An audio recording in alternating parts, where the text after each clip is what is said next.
sebagaimana kita tahu bahwa apapun yang ada di alam semesta ini itu terpapar oleh suatu energi yang berasal dari bahan-bahan yang paling mulia dari seluruh bahan yang membentuk alam semesta.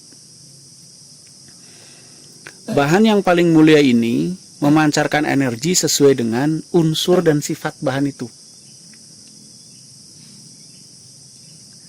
Dia memancar terus-menerus karena saking kuatnya pancarannya dan karena sifat dan unsur yang paling mulia, maka bisa mempengaruhi seluruh unsur yang ada yang terpapar oleh dia.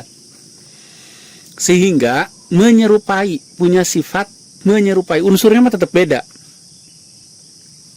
Contoh mungkin contoh yang ada di alam kita ini. Tahu kabel listrik sama listrik. Kabel listrik sebelum dialiri listrik kan nyantainya nyetrum kan. Ya. Tapi pada saat dialiri listrik atau terpapar listrik, dia akan nyetrum. Dia punya sifat yang sama dengan listrik. Ya, dicepeng ngerenyed. Tapi secara unsur dia tetap kabel. Contoh lain, misalkan paku dan magnet.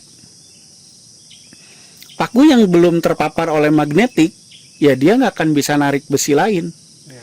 Tapi pada saat dia sudah terpapar magnet, maka dia punya sifat magnetik. Ya. Dia bisa menarik besi lain. Tapi dia tetap besi, bukan magnet. Ya, ya. Jadi secara sifat bisa dipengaruhi, tapi unsur mah tetap. Ya, ya. Tidak bisa dipengaruhi. Seperti tanah.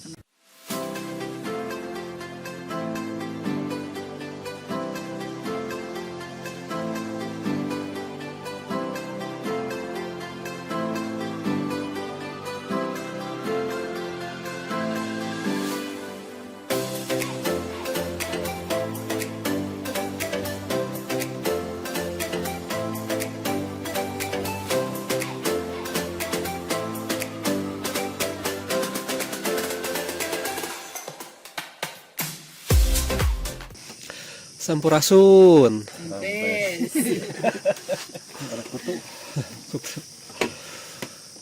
Hari ini biasa Timra melakukan kegiatan rutin ya di Patahan Lembang. Untuk hari sekarang kita melakukan kegiatannya di Patahan Lembang titik Bukit Moko. Tadi kita sudah melakukan sesuatu di sini kan gitu. Sekarang kita sembari istirahat sambil ngobrol-ngobrol lah gitu. Mudah-mudahan nanti ada sesuatu yang bisa diobrolkan. Begitu. Mau ngobrol apa nih kira-kira? Kang, ngobrol apa Kang? Ngobrol astral dulu aja ya. Ya. Astral versi Ra lah ya. Astral versi Ra itu adalah dimana kita mengeluarkan energi tubuh yang dia nanti terkonek dengan otak kita, dan energi itu kita titipi kesadaran dan rasa lah, kesadaran lah inti nama. Jadi seolah-olah tubuh kita tuh membuat satelit lah, seolah-olah. Atau mungkin kalau ilmu zaman HI-nya itu melepas sukma ya, mungkin gitunya, saya ngerti melepas sukma teh gitu.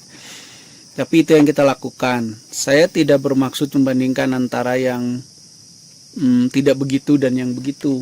Mungkin di dunia ini banyak versi cara astraling gitu. Cuman yang kita pakai itu. Meh beda ti batur. Padahal batur sarua. Nah, tadi kita sudah lakukan seluruh pengecasan atau proses pengecasan, atau bukan, jangan pengecasan lah ya, proses upaya melakukan perawatan Patahan Lembang dan Tangkuban Perahu itu kita lakukan dengan menggunakan metode astraling ini. Karena kita harus menjangkau area yang mungkin puluhan ratusan kilometer di bawah gitu. Jadi mau nggak mau badan kita harus membuat satelit untuk memancarkan energi dan dia pancarkan lagi. Jadi dari tubuh kita ke satelit memancarkan lagi. Ya memang jadi 2 kali double sih. Jadi 2 kali kerja. Satu membuat satelitnya, yang kedua memakainya gitu. Kita memang jadi double, jadi mungkin ada yang berpendapat nggak efektif pihak-pihak tenaga. Ya jawaban saya hanya itu yang baru saya bisa gitu jawaban nama gitu.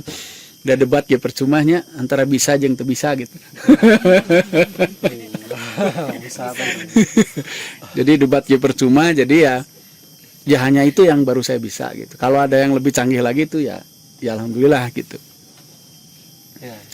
Nah, tapi kita latihannya karena ini juga prosesnya latihan ya, tetap bahwa kalau bisa saling menyaksikan satu dengan yang lain biar nggak jatuh ke halu gitu ya. Rumasa enggeus melepas sukma padahal baru melepas asa. Kan gitu ya. Baru melepas asa tapi sudah rasain melepas sukma gitu. Jadi harus ada yang menyaksikan kalau bisa. Oh bener sih eta ada proses terjadi astraling. Kalau seandainya Kang Pepi ngaku saya di titik A, harus ada yang menyaksikan oh bener sih eta di titik A gitu. Itu juga dengan harapan si yang menyaksikannya nggak halu gitu. Tapi itu minimal salah satu upaya supaya tidak halu lah. Nah jadi mungkin bagi yang nonton ya, gimana caranya itu ngecas Patahan Lembang segitu segitu dalamnya, segitu panjangnya, apa badannya masuk ke dalam, jelas belum bisa. Paling dikubur. Jadi ya pakai itu prosesnya ya. Mungkin yang bertanya-tanya gitu, kayak gitu. Nah barusan kita coba simulasi, baru simulasi sifatnya bahwa saya astral saya itu, atau saya mengirim satelit saya astral saya itu ke satu ruang di luar, ini rada sombong ya, di luar tata surya lah.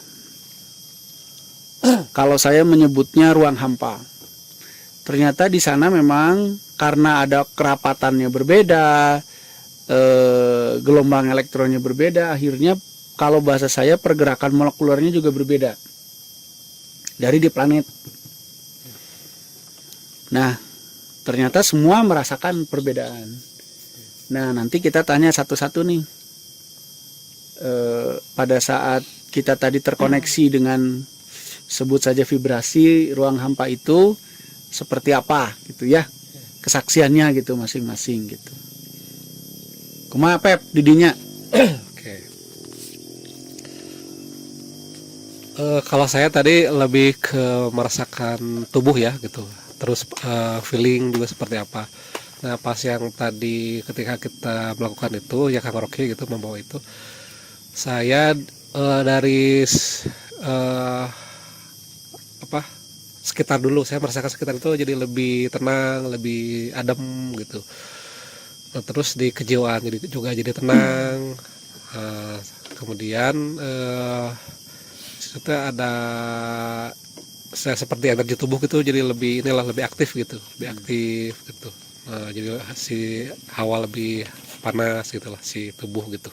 Tanpa melakukan olah nafas. Tanpa olah nafas gitu. Itu jadi seperti tiba-tiba seperti recharging itulah, seperti ada yang ngecas gitu.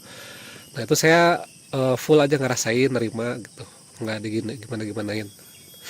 Nah itu yang tadi saya rasakan gitu. Begitu. Itu perintah dari sayanya kan Kang Pepi hanya merasakan, tidak melakukan apapun, Iya. tidak astraling, tidak apa-apa ya. Iya. Pokoknya hanya merasakan aja. Dan itu rasanya kayak tadi gitu. Iya. Mungkin Mang Akbar. Sok baik itu. Cok Kang Akbar nih. Ini baru punya anak satu ya. Iya, baru lahir anak dia. Ya, kalau sebelumnya sih kondisi badan tadi kerasanya kayak bukan kayak lagi pusing sama sesak. Nah, pas di vibrasi tuh lebih lapang rasanya. Sama kejiwaan ya tentunya lebih tenang. Lebih dalam. Iya, Begitu Kang. Pokoknya nge-fly ya. Nge-fly. Nge-fly. Begitu aja. Ya. Oke, Kang Arif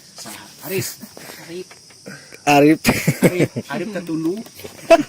Jawa tuh Ya. bahasa Jawa. Kalau yang saya rasakan dari keseluruhan ngeplay Nge-fly ya. Terus badan yang tadi yang apa? Badan. Neon-neon.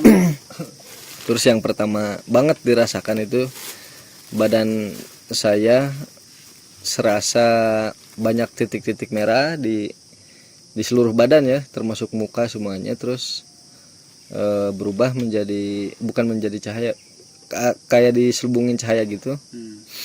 Terus kemudian ngeplay ya kayak tadi yang lain. Setelah ngeplay ngeplay pakai itu udah bahasa namanya.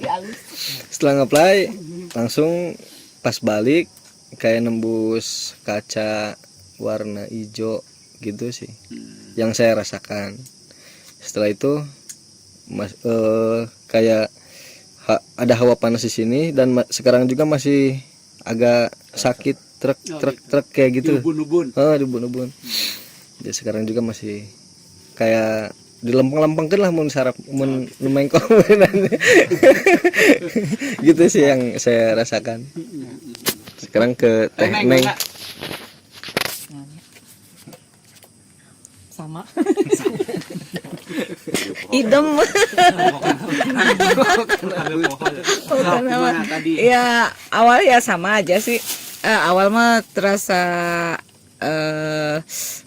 daerah ubun-ubun itu terasa berat. Terus kayak yang ya sama nge-fly gitu. Habis gitu kayak yang di-charging, dan tubuh ngerasa hapan di bagian ulu hati. Lebih panas. Udah gitu aja sih. Ngefly-nya sama ya. Sama. Cuman dari tadi pas setelah astral dan belajar ngecas itu lebih apa ya, lemes gitu. Pas habis tadi latihan tadi lebih seger lagi, lebih bugar. Gitu aja. Ya, oke. Sok, mangga Teh Nila. Nggak jauh beda ya sama yang lain. Mungkin saya ngomongin bedanya aja lah. Ngefly-nya mah sama. Bedanya badan saya teh habis ya awalnya berat kayak yang diisi gitu, udah gitu kayak dibawa kemana bleng, jadi kayak kosong gitu, hening, seperti nggak terdengar apapun gitu, kayak masuk gelap gitu dah pokoknya mah. Nah setelah kata Kang Rocky selesai, itu si geremet-geremetnya datang lagi, tambah berat, tambah seperti banyak yang bergerak gitu dalam tubuh saya teh. Dan sekarang pun kepala masih berat ya, terutama ubun-ubun kayak yang di. Oke. Tadi itu mungkin yang nonton perlu tahu juga bahwa pada saat awal saya tidak memberitahukan akan dilakukan apa, akan mau ngapain.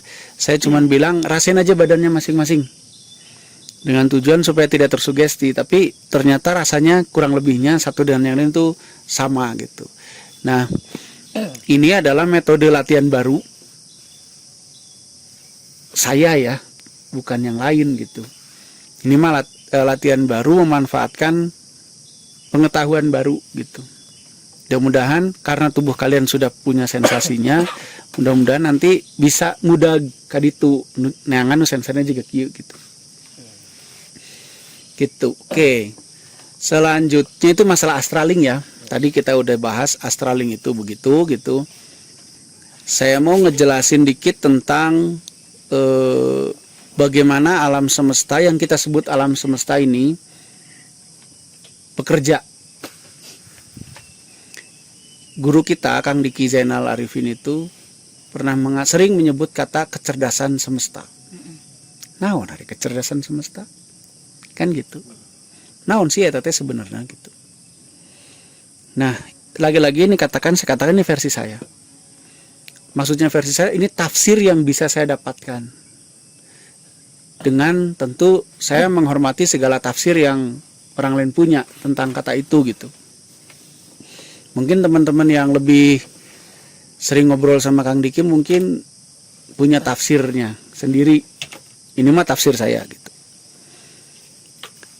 Sebagaimana kita tahu bahwa apapun yang ada di alam semesta ini itu terpapar oleh suatu energi yang berasal dari bahan-bahan yang paling mulia dari seluruh bahan yang membentuk alam semesta. Bahan yang paling mulia ini memancarkan energi sesuai dengan unsur dan sifat bahan itu. Dia memancar terus-menerus karena saking kuatnya pancarannya dan karena sifat dan unsur yang paling mulia, maka bisa mempengaruhi seluruh unsur yang ada yang terpapar oleh dia. Sehingga menyerupai, punya sifat menyerupai, unsurnya mah tetap beda. Contoh mungkin contoh yang ada di alam kita ini.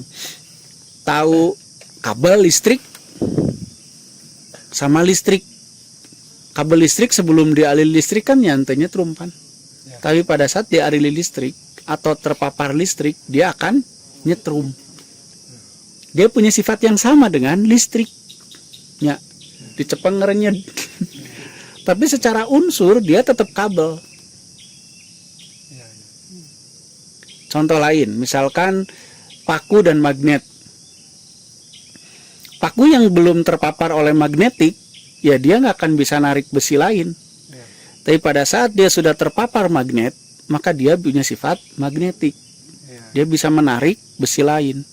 Tapi dia tetap besi, bukan magnet. Jadi secara sifat bisa dipengaruhi, tapi unsur mah tetap tidak bisa dipengaruhi. Seperti tanah kena air. Nah, seperti tanah kena air gitu. Nah, jadi si unsur yang paling mulia ini yang ada di alam semesta mempengaruhi unsur-unsur lain sehingga punya sifat yang mirip atau bahkan sama, tapi unsurnya mah tetap beda. Gitu. Nah, kemudian si sifat-sifat ini ditularkan lagi kan oleh unsur-unsur yang terpengaruh itu.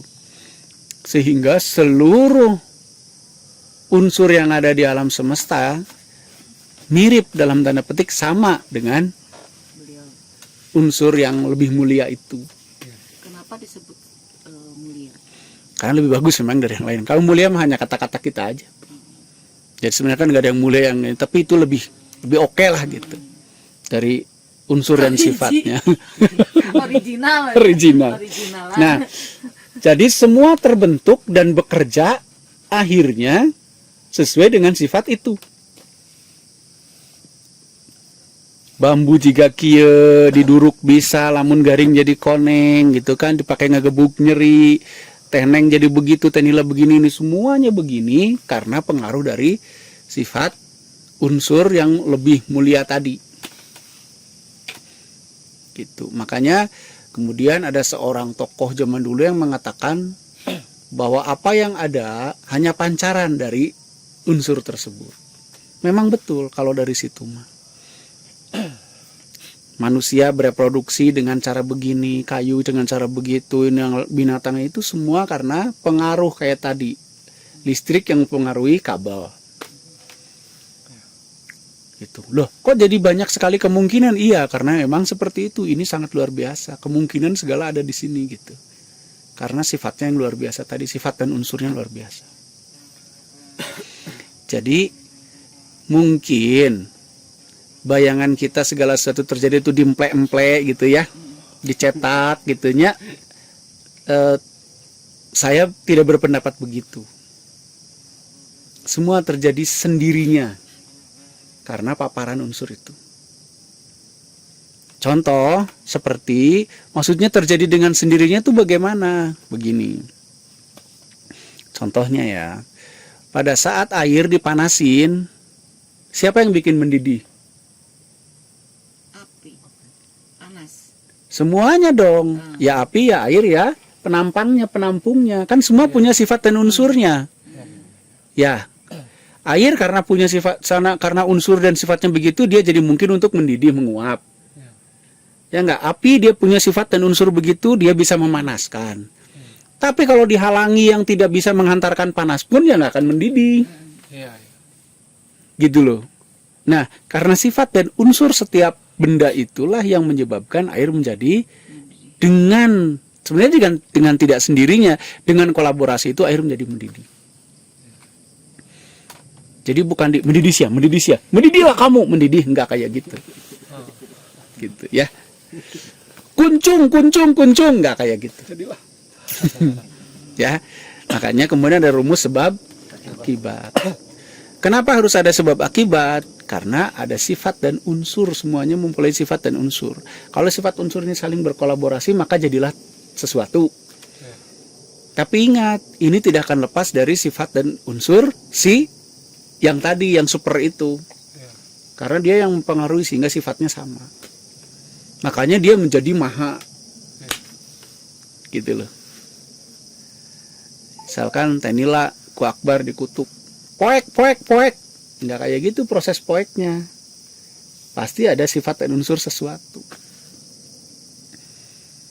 Nah, jadi dengan memahami itu, kita yang mengaku sebagai pancarannya, sebagai ibarat nama kabel yang terpengaruhi listrik itu, ya mun bisa mah sifatna oge nya sama. Tapi kan sifat yang dianggap jelek sak setrum maehan jelma bisa ngahurungkeun lampu bisa. Mana yang baik mana yang buruk, maehan jelma atau ngahurungkeun lampu? Ya nggak ada yang baik yang buruk ya, bongan. Eta mah bongan. Lamun dikasih sarana lampu dia nyala jadi terang, lamun dibere sarana letah pae.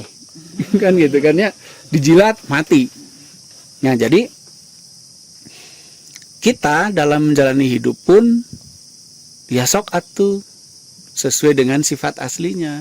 Walaupun kita juga sifat buruk ge, misalkan yang dianggap sifat buruk beda, pancarannya dia juga. Cuman kan dalam kehidupan nanti ada yang kayak tadi, ada yang bikin lampu nyala, ada yang bikin mati, ada yang bikin sengsara, ada yang bikin nggak sengsara, kan gitu. Makanya kemudian ada yang mendefinisikan, ada yang nama-nama mulia itu kan, yang gitulah, ya nama-nama mulia itu gitu, maha ini gitu. Nah, kenapa kita nggak untuk proses kehidupan dan untuk diri sendiri, misalkan sedih, pancaran dari itu bukan pancaran, tapi mau dipakai nggak? Pilihan itu mah. Pas dipakai kak urangna kumaha gitu kan. Bahagia, senang, damai juga pancaran juga. Kayak setrum tadi, mau nyetrum, mau nyalain ini, mau nyalain panas, mau jadi kompor, mau jadi apa, nyalain TV, nyalain radio, semua bisa. Nah, tergantung kita mau apa dengan si semua bisa itu. Karena kita menyadari kita pancaran si semua bisa, makanya kita harus pilih. Ya enggak? Entong nepika kita mau masak mie, milihnya ngahurungkeun lampu atau nyambung. Kan gitu kan. Karena kompor listrik yang dihurungkeun nya, si listrik itu dirubah jadi panas, keudina malah dirubah jadi cahaya, kan ya nyambung. Di hidup kita juga gitu. Nah, salah satu sifat yang menurut saya sangat penting kita pelajari adalah yang namanya rela. Sok itu dicaci maki kurang ya kan tiis. Sok contoh, mana sepatu. Sepatu dipakai, digusi caci maki, ditijak dipakai, ngaleutik kan teu. Misalnya sepatu, geus nyeri hate kasih pepi, pasti pakai jadi leutik. Nya, jadi leutik. Da pundung kasih pepi. Ya kan? Da bongan orang dinyeri gitu. Tapi tidak kan dia. Artinya dia rela diapa-apain. Kenapa? Karena sifat unsurnya begitu. Gitu loh. Api diduruk panas, rela, nggak ngelawan. Api diduruk panas, cair diduruk mendidih gitu kan nggak ngelawan. Gitu. Kayu dibakar jadi abu kan nggak ngelawan. Dia rela dengan ketentuan sifat dan unsurnya. Memang sifat unsur saya mah kalau kena api akan kaduruk gitu. Berubah bentuk menjadi abu, mungkin menjadi kalor, menjadi apa gitu. Dia rela-rela aja. Akhirnya nggak ada kayu yang merkedeweng. Merkedeweng kayu teh gitu kan. Nah, kenapa? Ya itulah kenapa kehidupan kesemestaan alam itu kemudian menjadi harmoni. Karena semuanya patuh rela kepada sifat dan unsurnya masing-masing. Ya. Kalau toh ada misalkan pohon yang tinggi, yang handap, yang rendah gitu, kan nggak saling menjegal. Ya, nggak saling menjegal, nggak dalam rangka saingan paluhur-luhur, bukan. Mereka mengikuti sifat dan unsurnya masing-masing gitu. Nah, kita juga harus belajar begitu. Kita itu manusia itu ya, rela nggak jadi manusia, Papi? Oh iya. Rela tuh, rela bar jadi manusia demi Allah. Nah, salah satu yang keniscayaan yang akan dialami oleh manusia adalah alur. Ya, dulu saya tidak ada menjadi letik, nenen. Nah, sering ngomong nenen. Ya kan letik. Atau mana papang? Naon bae? Itu tuh corang labu kan. Oh, congcorang. Keun we atuh bae pirage congcorang. Nenen. Geus nenen kan rada gede seutik.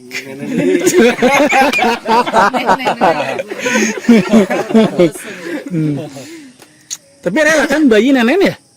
Bener kan? Baik kajen nenennya ibunya bau apa kan nggak protes juga. Yang penting dia fokus ke air susunya. Mm-mm. Nah, habis itu masuk SD, protes nggak? Enggak kan? Enggak lah ya. Maksudnya masuk SD itu umur SD gitu ya. Apa sih namanya? Usia Bukan balita ya, apa namanya? remaja. Anak-anak lah ya. Berarti kita mau buat 3 tahun nenen kene tuh. Anak-anak. Kan ya nggak protes ya. Terus kemudian protes itu kan setelah punya ego diajarin dia. Loba kahayang. Akhirnya apa yang terjadi? Alur kita tetap jalan, tapi kita menderita dengan alur itu. Ya kan? Alur mah kan tidak bisa dihentikan. Terus, kita terus alur mah. Gitu. Dulu saya kecil, kemudian menikah dengan si A, punya anak si B, si C. Kemudian menikah lagi dengan ini, kemudian kenal Teh Nila, kenal Pepi, kenal Akbar, kemudian kita kukurusukan ke sini gitu ya. Kemudian micinan duitnya. Kemudian kayak cantang tuh dilaleweh ku batur gitu kan. Terus mati, itu kan alur. Semua akan begitu. Mau suka, mau tidak suka, mau tidak setuju akan kayak gitu. Pertanyaannya, mau rela nggak dengan itu gitu. Apapun episode yang kita tempuh. Harusnya rela. Ya kedahna mah kalau ingin bahagia mah rela. Tapi tidak rela juga boleh, ada tidak rela ge sifat unsur itu. Tapi kan tepat guna nggak kita pilih sifat itu? Ongkoh jadi ngurus Patan Lembang, kalau nggak rela latihan boleh nggak rela mah. Tapi apa yang terjadi? Ya gitu teh ya, jadi terbuka kemampuan kan. Berarti Harus rela capek latihan. Gitu kalau mau ngurus Patan Lembang gitu. Kalau rela dengan sebab akibatnya. harus rela dengan sebab akibatnya. Bongan ngutang rela Bayar. liurna gitu. Liur heula mayar encan liur heula we. Mayar encan. Bayar bangke we. Lieur mah heula di mata. Gitu. Jadi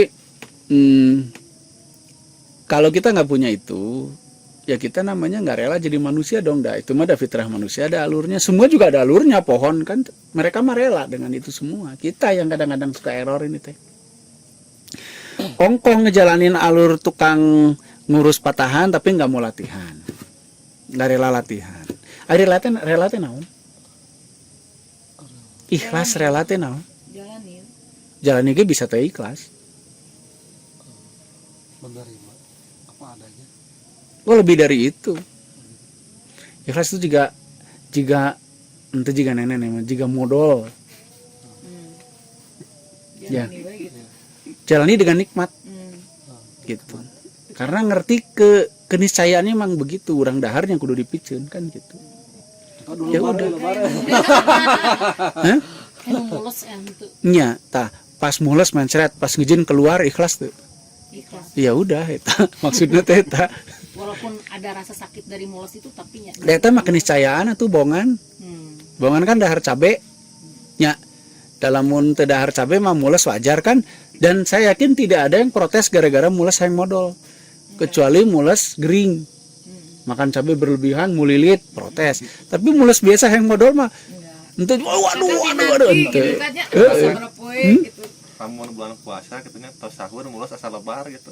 Eta mah di dinya we. Hah? gitu. Nyata berarti terido kan? Terido dengan sistem bahwa harus ada pembuangan kan gitu. Lebar deui. Nah eta elmunan rada kurang jauh. Kan lain podol kan tainya. Sampah Gitu. Itu kan adanya di usus besar. Ari makan mah di lambung kan jauh baik. Temu kemari botol Gitu. sampah dikukut. Damal watak wareg moal. Benteng ngemplong seetik. Nah, jadi yuk kita belajar memilah-milah itu. Memilah-milah sifat mana yang mau kita hadirkan, mau kita pakai. Gitu, biar kita lebih asik menjalani alurnya. Gitu loh. Gini, yang merusak merusak diri kita itu kan keinginan. Keinginan. Contoh lah, saya mau cerita sedikit tentang Baladharma ya. Baladharma itu, dia itu anak seorang yang cukup kaya waktu itu. Karena punya lembaga pendidikan lah, pesantren merencek aja namanya. Gitu. Orang terpandang, karena orang zaman dulu yang terpandang tuh ilmuwan dulu sebelum orang kaya. Kalau zaman sekarang kan orang kaya dulu. Kalau zaman dulu orang ilmuwan dulu lah gitu. Nah, bapaknya Baladharma itu dia kepala sekolah lah, punya lembaga pendidikan. Tapi Baladharma menyadari bahwa alurnya dia bukan untuk di situ. Alurnya adalah untuk ngumbara lah. Ngumbara mengikuti kata hatinya, ingin ngurus orang lain dan alam gitu. Sehingga pada saat Baladharma ngomong ke orang tuanya juga yang tidak disetujui. Karena rek naon sih mana di dia geus aya kasana teh mah segala aya terus kari ngajar gitu kan. Ieu mah apruk-aprukan gitu. Tapi dorongan yang kuat itu Baladharma harus rela dengan tidak punya duit, da teu dibiayaan ku bapana ada. Orang zaman dulu mah gitu, terwidian teh bener teh diberena naon teh jiga zaman ayeuna. Akhirnya apruk-aprukan. Kan harus rela dengan alur itu dia. Kalau nggak rela ya pundung. Nah, terus sampai ketemu sampai dia punya penghidupan lah gitu ya. Dia nggak pernah kaya lagi Baladharma itu, miskin we hayu hantem. Nah, ada pilihannya gitu. Kenapa selalu begitu? Ya nggak tahu. Walaupun dia ada di puncak, Iya. pilih apruk-aprukan. Ya, apruk-aprukan gitu, gitu. Tapi kan dia harus rela dengan itu. Kalau dia tidak rela bisa. Enakan mending milih di imah. Gitu kan, terhormat. Terusnya maksudnya terhormat itu di kalangan masyarakat dia di atas gitu. Tapi memilih apruk-aprukan sehingga dia pada saat kesadarannya sampai kepada tugas, dia juga menerima itu. Lebih buruk lagi itu juga. Karena akhirnya dia punya beberapa murid gitu ya. Ya muridnya ada yang percaya, ada yang enggak, ada yang sportif, ada yang supporting, ada yang enggak gitu. Nah, kalau seandainya Baladharma tidak menerima takdirnya, sebutan takdir alurnya, ya mungkin ceritanya akan berbeda lagi, enggak seperti itu. Ikhlas enggak dengan alur itu, kita teh gitu ya. Misalkan Arif ikhlas tuh jadi tukang las. Gitu. Kalau ikhlas tentu akan kayak orang modal ya pada saat ngelas, asik aja. Kan gitu ya. Ngelas capek tuh, capek malah tetap kerasa capek. Tapi kan asik jadinya. Gitu. Akbar jadi tukang jaga garis jalan. Kalau ikhlas, capek kepanasan ya kepanasan, tapi kan asik, tidak menimbulkan rasa sakit dan penderitaan. Karena penderitaan itu timbul bukan karena situasi. Penderitaan timbul itu karena keinginan. Sok sekarang gini. Sapopoe kapanasan di tengah sawah menderita enggak kuduna? Kuduna menderitanya kepanasan itu tengah sawah. Petani tidak pada kenali penderitaan gitu, tidak, dia happy aja ya. Karena dia menerima, saya memang petani, kerjaan kieu gitu ta. Ya kan? Coba orang kota keluar pakai masker itu tidak menerima. Ya, petani nggak ada kan yang pakai apa tuh sunscreen, nggak ada ya, nggak ada. Dia menerima ya memang kudu kepapar matahari ya biarin. Dan saya bisa buktikan di kampung saya tidak ada yang kena kanker kulit. Padahal papanasan tisuk jedur nepi ka sore jeder. Tapi cek penelitian cenah kepanasan sekian jam sekian bisa kanker kulit kan gitu. Tapi di kampung nggak ada yang kena kanker kulit. Tara pakai sunscreen, tara sunblock, gitunya. Paling baju panjang. Baju bareng kayak malah kayak saya mah buka baju di sawah mah hareudang cenah. Gitu. Nah, kenapa mereka bisa rela dengan alur mereka? Dan akhirnya mereka bahagia dengan itu. Jadi kalau hari ini masih ada penderitaan di hati kita, itu karena kita banyak keinginan. Yang buru-buru sakti. Nah, menderita kan? Pulang. Jadi mari kita sadari itu. Kalau hari ini kita masih menderita itu karena keinginan. Keinginan boleh nggak? Ya boleh, dah itu juga pancaran. Gitu, berkeinginan, berkehendak, itu juga pancaran. Gitu. Makanya sok dibuat bagaimana biar kita happy untuk menjalani kemanusiaan orang gitu. Dalam orangnya petnya ningali pagawean si sama teh Arif matak iri bahwa itu cuci ngerokok menang duit gitu. Tapi makan kudu ngabohongan jelma dagang buku buku goreng jadi alus-alus. Apa si Akbar? Naon eta mobil gitu-gitu udah maju sorangan tadi gitu-gitu ge gitu nya. Kalau kan halangan jalan buku mah ngalamun gitu. Nah, tapi ya itu kalau kita nggak rela pada alur kita masing-masing ya stres. Gitu. Misalkan ayeuna urang masih ruang riung kieu nya, masih mau bareng-bareng. Pletuk we satu waktu Pepi ikutan grup JI misalkan Jemaah Islamiyah gitu. Ya, tidak mau Jemaah haji. jadi teroris kan, nggak mau gabung lagi sama kita. Tong punung kan main bilang si Pepi. Ya, tong wah si Pepi mah geus dibere ilmu macam-macam kurang gitu kan ya. Indit gitu kan ya. Biarin aja. Sikapi dengan asik aja gitu. Gitu. Akbar kaget saya, Akbar mau ikut, kaget saya. Sumpah kaget. Karena kan di grup dia kayak yang melupakan kita ya. Nggak pernah nanya sugan ke orang tua, Kang Damang Tara. Kalau ke saya yang nanya Bar sehat gitu, saya yang kayak gitu. Tapi ya sudah ikhlaskan aja karena dia budak boloho gitu. Kok bahasanya awal akhir. Ini lah teman-teman kita ada ya yang kemarin-kemarin bareng gitu ya. Kan sekarang udah dengan segala macam, tentu dengan segala macam alur mereka sendiri, akhirnya tidak bareng lagi sama kita. Ya sudah, relakan saja. Mungkin mereka memang menempuh alurnya harus begitu gitu. balik di. Gitu. Jadi kenapa orang kudu tidak, kenapa kita harus menderita karena itu? Ada rasa tidak cocok, tidak setuju, tidak suka, tidak rela, tidak senang. Kan gitunya orangnya. Kenapa harus menderita? Gara-gara orang lain menempuh alurnya. Kan TOLOL ya. Orang lain menempuh alurnya, orang ngambek. Batur boga mobil, kurang bengek kan gitu kan. Kan gitu seolah-olah kan. Orang lain punya mobil, kita yang sakit. Kan gitu seolah-olah kan gitunya. Kan jadi konyol akhirnya gitu. Warkanya. Pokoknya. Jamaahna berkurang. Ta eta mah tong mikiran jamaah lah. Gengsinya gitu beda. Makanya yuk kita belajar memilih, karena sifat itu segala ada.